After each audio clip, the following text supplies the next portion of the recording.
In this video, I am going to show you how to add an Instagram widget to your website using Elfsight. 1. Visit Elfsight and register for an account. Check your email for registration. Choose the Instagram widget feed from the Apps section.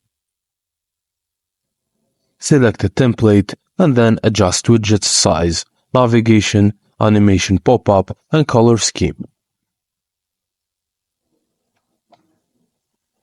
After you're satisfied with the Instagram widget layout and customization you did, you can click Save to go to the provided HTML code.